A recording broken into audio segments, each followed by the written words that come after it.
Hello students, welcome to Physics Wallah GATE Wallah. कैसे हैं आप लोग? सो आई होप कि आपका प्रिपरेशन बहुत बढ़िया चल रहा होगा। गेट 2022 में एक क्वेश्चन पूछा गया था 1 मार्क्स का, बहुत ही इजी प्रॉब्लम है। थोड़ा 1 मार्क्स के हिसाब से कैलकुलेशन हो सकता है लिटिल बिट ज़्यादा हो, बट कैलकुलेशन को रिड्यूस करने के लिए स्टेप्स भले थे, बट कैलकुलेशन को रिड्यूस करने के लिए जो डेटा दिया था काफ़ी इजी डेटा दिया था, कैलकुलेशन वाइज काफ़ी इजी डेटा दिया हुआ था। तो चलिए देखते हैं इस क्वेश्चन को कैसे सॉल्व करेंगे। तो हमारे पास जो क्वेश्चन है ये दिया हुआ है कि consider 1 kg of ideal gas, right. So क्या गिवन है देखते हैं। जो गिवन है पहले वो लिख लेते हैं। सो गिवन है आपके पास mass m is equal to 1 kg given है, ठीक है।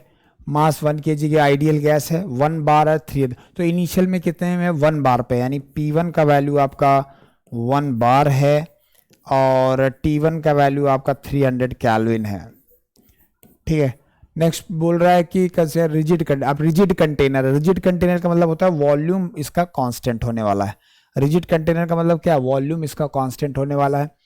परफेक्टली इंसुलेटेड कंटेनर है, मतलब क्यू वैल्यू आपकी 0 होने वाली है। क्यू वैल्यू क्या होने वाली है?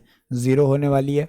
The specific heat of at constant, CV का वैल्यू भी गिवन है, कहीं ना। सीवी का वैल्यू देखो किस यूनिट में दिया है कि जूल पर केजी केल्विन दिया, तो ये यूनिट का जरूर ध्यान रखिएगा। 750 जूल पर केजी केल्विन। अगर रिक्वायर्ड है किलो जूल पर केजी केल्विन में रखने की, तो आप फिर इसे 0.750 भी रख सकते हैं। स्टेरर परफॉर्म्स टू, ओके, तो स्टेरर ने वर्क किया on the system. So W जो दिया हुआ है ऑन द सिस्टम है, तो -225 किलो जूल लेंगे, बिकॉज हमें पता है हमारा कन्वेंशन क्या है, work on the system is taken as negative, तो ये हम लोग ले लिए। इसके बाद assume that the container does not participate in the thermodynamics interaction, और कोई इंटरैक्शन नहीं है, तो फाइनल प्रेशर आपको बताना है। बहुत ही इजी प्रॉब्लम है। आपको क्या करना है, पहले तो फर्स्ट लॉ ऑफ थर्मोडायनेमिक्स लगा देना है इस पर्टिकुलर प्रोसेस के लिए। तो आपका आ जाएगा d q is equal to, right, d u plus d डब्ल्यू, राइट। अब डी क्यू वैल्यू तो आपका 0 है, लेकिन डी यू जो हो जाएगा वो क्या हो जाएगा? M C we D T. क्यों M C we D T में लिख रहा हूं T2 माइनस T1? क्योंकि सिंपल सी बात है कि ये आइडियल गैस है। फॉर आइडियल गैस मैंने बताया था d u is equal to m C we D t, और ये इक्वेशन जो हमने प्रूफ भी करवाई थी थर्मोडायनेमिक रिलेशंस में, अगर आपको याद है तो। W का वैल्यू हो गया -225।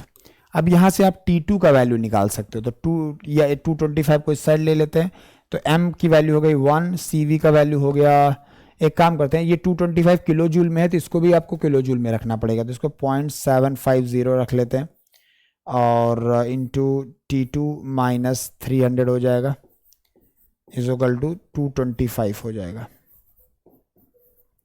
तो यहाँ से T2 वैल्यू अगर आप निकालेंगे तो आई थिंक 750 है, तो ये I think it will come like 600, 2 times आएगा ना, आई थिंक सो।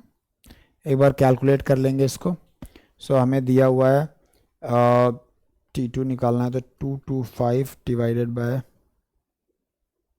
0.750, ठीक है। तो ये 300 आ जाएगा, करेक्ट है, ये 300 आ गया, प्लस 300 हो जाएगा, तो ये 600 केल्विन हो गया,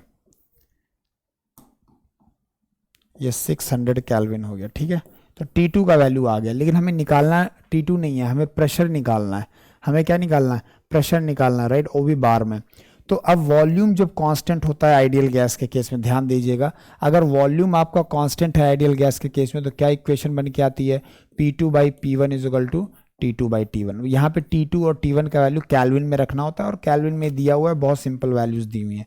P2 निकालना है, P1 को आप बार में ही रख लो, क्योंकि P2 को बार में पूछा गया, तो ये हो जाएगा 300, सॉरी 600 है, ये 600 बाई 300, तो ये हो जाएगा 2, और ये आ जाएगा 2 बार। सो P का वैल्यू क्या आ गया? बेसिकली P2 का वैल्यू आ गया 2 बार।